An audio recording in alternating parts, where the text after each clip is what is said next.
I hate seeing what's happening to our country. I am giving very, very serious thought to going forward. You've said June you're going to make your decision. Why wait? Well, I have to wait till June because I have a very successful television show. Unfortunately, that you have a certain little rules and regulations in this country that I can't do anything right now because of airtime. So I'm doing Celebrity Apprentice. It's a big hit television show. It's the 11th season.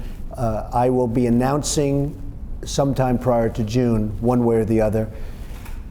And I can tell you, I hate seeing what's happening to our country. I am giving very, very serious thought to going for it. But I'll be announcing my decision one way or the other by June. Now, if you decide to take on Barack Obama, you're going to have to get through the GOP primary first. And a lot of primary voters may not be assured of your conservative credentials because you've donated a lot to Democrats over the years, the Democratic Senatorial Committee, powerful liberal senators like Chuck Schumer, Harry Reid, and others. What say you? Well, I will tell you, they're all friends of mine. And I think that's an asset, really an asset, because when I look at the conflict going on with everybody in Washington, it's like deadlock. It's gridlock, deadlock. And I've known these people for many years. They've been friends of mine. And you have to remember, I come from a very, very Democratic state, New York. If a Republican gets in, it's almost like a fluke. It's very unusual that you ever see a Republican getting into a high office. Your governor, it's very, very rare that you have a Republican. Michael Bloomberg's a Republican, wonderful guy, great friend of mine. But I come from a predominantly, and when I say predominantly, largely predominantly Democratic state. So over the years, I've made many friends with Democrats. I'm a business person. I frankly would really, you could say you have no choice. But I've made many friends with Democrats, and I have contributed to Democrats, and I've contributed great amounts of money to Republicans. Now, according to the Daily News, you registered as a Republican in 1987, then switched to the Independence Party in 1999, then became a registered Democrat, then back to Republican in 2009. So how committed of a Republican are you? Well, I'm very committed. I was a Republican for many years, and then I wanted to sort of see and sample what everybody had in mind. And frankly, the Independent Party, they wanted me to run, and I decided I didn't want to do that. I looked at the landscape of this state, and this state is virtually all Democratic.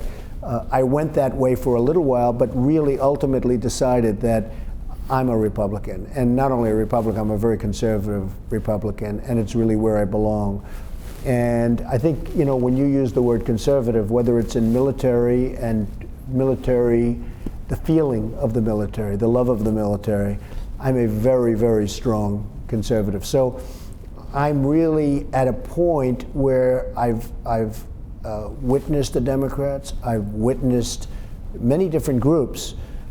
I started as a Republican and I finish as a Republican. That's where I want to be. You mentioned the military. One knock against you moving forward could be you don't have military experience. And we have a president who is currently MIA while the Middle East is ablaze. So foreign policy is going to matter. Who are those three establishment figures that you would hire to beef up your military platform? Well, when you say I don't have military experience, I mean, I was, during the Vietnam War, I was in the draft, and I had a very high number, so I was never drafted. Very interestingly, but I was never drafted. There are lots of great figures. I don't want to mention names right now, but there are lots of great figures out there that could do a great job in terms of the military. There are some people that I use right now as counsel in terms of my own ideas and forming my own ideas. I do feel, however, that we've been in Afghanistan for an endless period of time.